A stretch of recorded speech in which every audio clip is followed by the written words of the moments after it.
kesalahan dalam anggaran gitu ya, dalam regulasi, nggak kita tegur ya nggak boleh dong. Kita tetap harus lurusin. Kritis tetap. Oh tetap. Tapi rakyat dengan rakyat dihadap-hadapkan, rakyat dengan pemerintah dihadap-hadapkan gitu. Bagaimana pemerintah mau kerja? Mau terus-terusan seperti itu? Kapan kita maju? Ya, kenapa orang baik seperti Tom Lembong jadi tersangka korupsi? Ya orangnya punya integritas, kata Anies ya kan, dia juga orangnya lurus. Ini kok tebang pilih? Kan Gibran ngomongin Tom Lembong karena dia mengklarifikasi omongan Tom Lembong sebenarnya. Betul. Jadi bukan karena dia mau mau membidik Tom Lembong.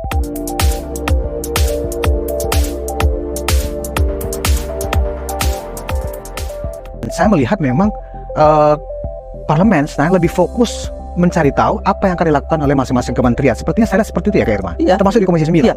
Sekarang ini justru kita fokus. Kita tuh nggak lagi melihat kepada politik praktis di luar. Yang ribut-ribut itu udah nggak menjadi bagian dari yang kita perhatikan lagi. Mohon maaf, kecuali mungkin ada orang-orang tertentu ya, oknum tertentu yang masih bermain-main di media gitu. Saya nggak tahu ya. Cuman kalau rata-rata anggota parlemen kita sekarang fokus dengan kerja, fokus dengan bagaimana pemerintahan ini bisa menyelesaikan targetnya. Kenapa? Karena mereka kan mitra kerja kami. Nah kalau target mereka nggak tercapai, kerja kami juga artinya nggak tercapai. Kan kami memberikan anggaran, kami memberikan regulasinya, tapi kami juga memberikan kontrol. Nah kalau itu tidak bersinergi antara mitra dengan parlemen, berarti kan yang salah dua-duanya nih.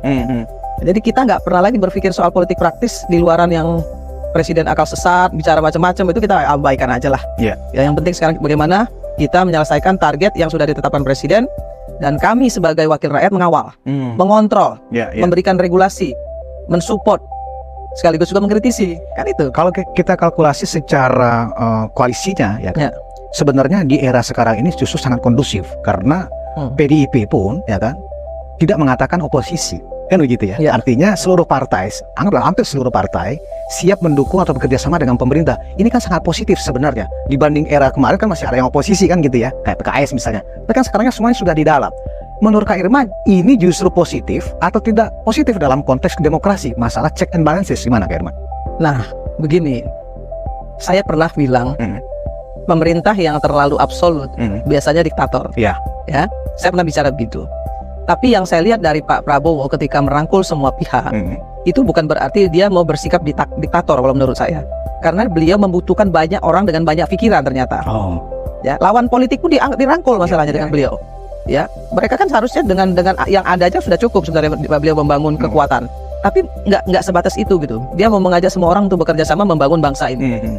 Itu yang saya lihat dari Pak Prabowo hari ini, dan itu tercermin dari kabinetnya ini, kabinet yang beliau bangun ini gitu. Nah, maka kemudian sekali lagi saya bilang bahwa seperti PDIP mau ngapain lagi gitu, mau ngapain lagi? Kita ayo dong kerja sama-sama, kan seperti itu sebenarnya Pak Prabowo bilang, mau ngapain lagi? Ayo dong kerja sama gitu. Lupain yang kemarin-kemarin, ya kan? Selesailah sudah gitu. Ayo kita bangun sama-sama, dan PDIP pun diberi kesempatan untuk berada dalam kabinet yang sesuai dengan apa yang dimiliki PDIP kan. Dan saya yakin insya Allah PDIP juga mau membangun bangsa ini bersama-sama. Kalau saya lihat ya, asal jangan ada orang yang oknum-oknum yang ngompor-ngomporin lah, yang nggak karu-karuan. Dan itu kayaknya masih ada dari PDIP Kak Irma. Ya, kita masih mendengar misalnya pada saat beberapa hari yang lalu ketika putusan Petun ya yang dilakukan oleh PDIP kan kalah di Petun, itu kemudian keluar pernyataan Prabowo yes, Gibran no. Nah seperti itu ya kan. Tetapi memang itu tidak menjadi kebijakan partai ternyata. Tapi suara-suara itu kalau dibiarkan kan juga berarti merusak juga soliditas PDIP dalam mendukung pemerintah kan begitu Pak Irma. Kalau saya ngelihat kalau di DPR RI ya, kok semuanya sebenarnya guyup ya. Semuanya guyup tuh, nggak ada yang, maksudnya nggak ada lagi yang bicara sebelah sana sebelah sini. Semuanya bicara soal bagaimana menyelesaikan program kerja. Nggak ada yang bicara soal saya PDIP, saya Nasdem, saya PKS. Kalau di komisi saya begitu.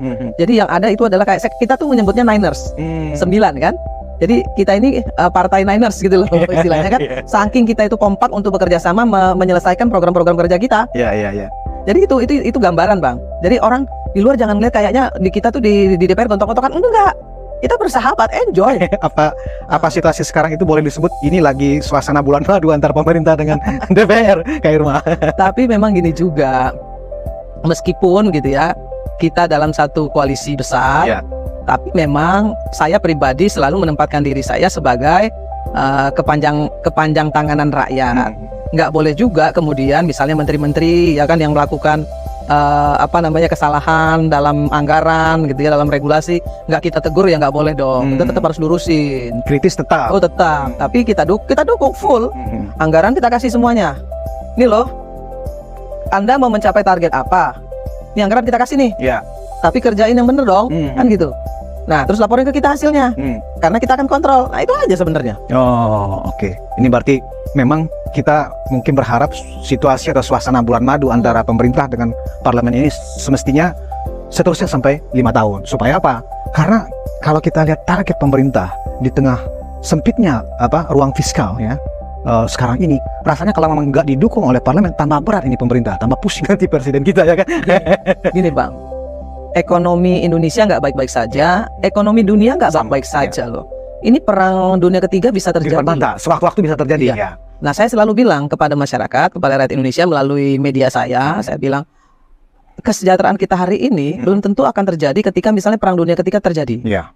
Kesejahteraan kita hari ini tidak akan kita bisa rasakan seperti hari ini kalau saja Indonesia nggak baik-baik saja. Betul. Ya, selalu dalam situasi adu domba. Iya. Rakyat dengan rakyat dihadap-hadapkan, rakyat dengan pemerintah dihadap-hadapkan gitu. Bagaimana pemerintah mau kerja? Mau terus-terusan seperti itu?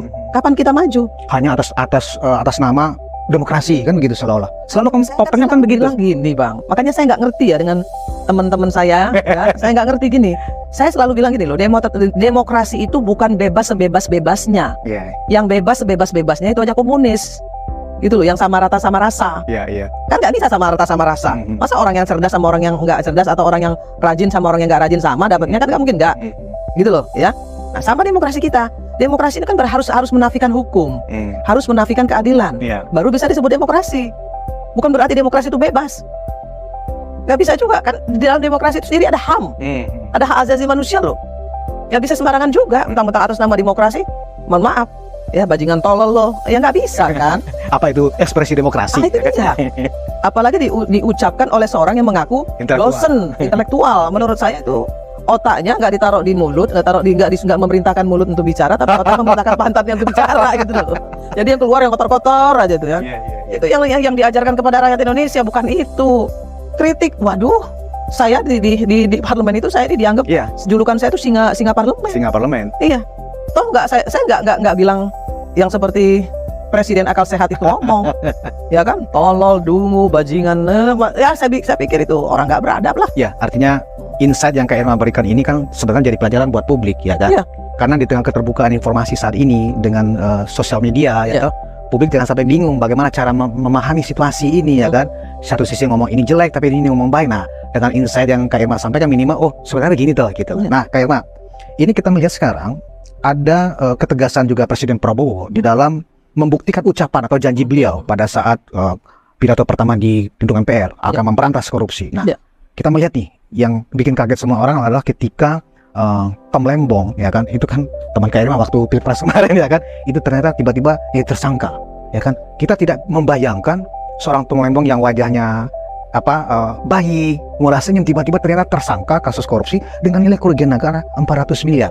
Nah, menurut Kak Irma ya, apakah penegakan hukum lewat kasus Tom Lembong dan mungkin akan ada yang berikutnya itu benar penegakan hukum dari presiden ya kan, atau memang ini seperti tuduhan, lagi-lagi tuduhan kawan Kak Irma juga, politisasi hukum gitu loh kepada seorang Tom Lembong, padahal kan ini hanya kesalahan kebijakan negara tidak bisa dipidanakan. Nah, gimana komentar Kak Irma? Al Pacino tuh ganteng gak Bang? Ada banget. Don Corleone ya. Iya.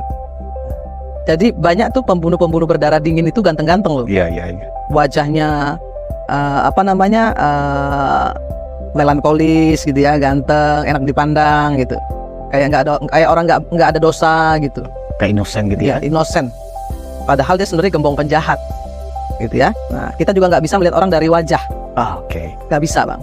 Yang harus dibuktikan adalah apa yang dia lakukan nanti di pengadilan. Kan pengadilan yang bisa menyatakan seseorang bersalah atau tidak bersalah. Mampu nggak dia membela dirinya Kak Irma ya? Oh iya, dan dia harus membela dirinya. Pasti dong, namanya pengadilan. Karena ada hak untuk didakwa dan ada hak pembelaan diri. Dengan data tentunya. Kan kita bicara data nih. Kalau memang datanya nggak ada, ya dia pasti lolos. Tapi kalau memang datanya ada, pasti dia nggak bisa lolos gitu. Masalahnya kan di situ. Kalau misalnya ada tuduhan, oh ini kriminalisasi. Yes. Begini Bang, yang bisa melakukan kriminalisasi sebenarnya pemerintah. Pemerintah itu bisa melakukan kriminalisasi terhadap orang yang bersalah. Yang bersalah. Kalau orang nggak bersalah, nggak ada pemerintah dimanapun bisa melakukan kriminalisasi menurut saya. Iya. Karena nggak ada datanya. Ini Abang nih, abang orang baik-baik, ya kan? Tiba-tiba pemerintah bilang, abang penjahat. Ya kan abang pasti bilang, dok, mana datanya? Orang semua masyarakat tahu nih. Saya orang baik ya kan? Iya, orang baik. Berarti itu kriminalisasi. Abang cuma pedagang. Dari mana jalannya abang bisa merugikan negara, kan gitu. Berarti tindakan pemerintah itu berdasarkan data yang sudah ditelusuri. Iya, ya kan? Pastilah. Kawan dekat Temlembong yang juga adalah Capres 01 pada saat itu, ya waktu itu kan satu tim dengan Kak Irma sebagai Capres 01, mengatakan bahwa saya nggak habis pikir kenapa orang baik seperti Temlembong jadi tersangka korupsi. Dia orangnya punya integritas, kata Anies ya kan, dia juga orangnya lurus. Ini kok tebang pilih seperti itu. Nah, gimana menurut Kak Irma penilaian seperti itu? Karena publik juga jadi bingung, jangan-jangan Pak Prabowo karena perintah Pak Jokowi Mulyono. Gimana Kak Irma? Saya kira gini ya, kan tadi saya bilang pemerintah itu bisa mengkriminalisasi ya kalau orang itu punya kesalahan. Kesalahan itu bisa terjadi loh bang, bukan berarti itu bisa dilakukan pemerintah. Itu bisa terjadi, gitu ya, di pemerintahan yang tidak mengedepankan ini ya, hukum, tidak berdasarkan, tidak punya penegakan hukum, itu bisa terjadi, gitu. Tapi menurut saya semua orang bisa berpendapat bahwa si A itu baik, si A itu nggak melakukan kesalahan. Tapi kan jelas ketika misalnya ada, ya saya lihat di media nih ya, dinyatakan bahwa beliau mengimpor gula kristal itu tidak melalui Menteri Pertanian. Harusnya kan kuotanya dari sana dulu. Dari sana baru nih Menteri Pertanian mengatakan bahwa kami butuh gula sekian, baru dikasih ke Mendak nih. Nah, Mendak baru melakukan impor. Itu pun harus perusahaan BUMN. Oh, harus BUMN. Ya?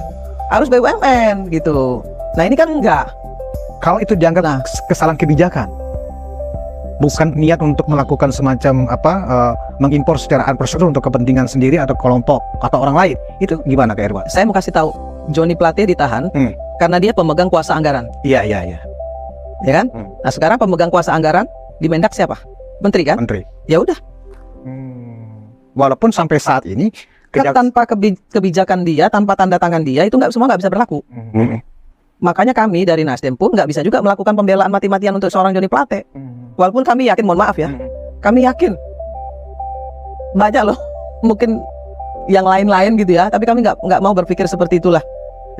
Ya kami menyadari secara baik gitu, menerima secara baik walaupun sakit, tapi itu menjadi pelajaran besar bagi Pak Surya Paloh. Makanya Pak Surya Paloh betul-betul sangat hati-hati lah dalam melakukan langkah-langkah ke depan. Bahwa pendukung Temlembong ini berkilah bahwa sejauh ini memang kejaksaan belum menemukan ada dana yang kemudian anggaplah memperkaya Temlembong sendiri, Kak Irma. Itu bagaimana? Yang bilang? Pihak kejaksaan memang belum menemukan bukti, ya kan, bahwa tidak terbukti bahwa ada dana yang masuk. Bukan tidak terbukti, belum terbukti ya sejauh ini. Makanya dasarnya untuk ditetapkan sebagai tersangka kan masih diragukan. Itu gimana Kak Irma? Kalau menurut ada informasi juga yang saya dengar bahwa ada sekian miliar yang diterima. Ya menurut ya yang saya dengar, tapi itu kan belum ada belum ada bukti ya, belum ada bukti. Baru isu yang berkembang, isu lah, sekali lagi isu yang berkembang, ada yang diterima sekian miliar. Isu yang berkembang bang, karena begini, rasanya kok nggak mungkin juga gitu ya, kalau kerugian negara 400 miliar itu orang yang tanda tangan itu nggak dapat, itu nggak mungkin gitu loh. Kalau menurut saya nih ya, terlalu malaikat gitu. Terlalu malaikat banget lah gitu loh. Mungkin ya menurut saya ya. Saya nggak nuduh ya, tapi bagi saya itu juga bisa kemudian nanti dibuktikan melalui persidangan. Kita juga nggak boleh nuduh ya, kita juga harus menghadapkan azas praduga tidak bersalah kepada beliau. Sebelum itu terbukti ya kita tetap harus mengedepankan azas praduga tidak bersalah. Tapi kan di media kan ini kan kita perbincangan. Betul. Ya, kita perbincangan kita. Secara moral Nasdem kan dulu satu tim ya dengan Temlembong ini waktu dia bukan kader Nasdem. Jadi memang tidak ada pembelaan. Tidak ada pembelaan ya. Kita nggak ikut campur. Bukan nggak ada pembelaan, kita nggak ikut campur. Nah, kalau ada desakan karena kasus ini, kenapa hanya Temlembong? Kalau memang dugaannya seperti itu, kan menteri setelah Temlembong di Kementerian Perdagangan kan juga ada beberapa orang, ya kan? Nah, kenapa hanya Temlembong? Jadi seolah-olah ini memang udah dibidik nih, ya kan, sebagai bahas tentang politik dan seterusnya. Kayaknya sepakat nggak dengan tuduhan seperti itu?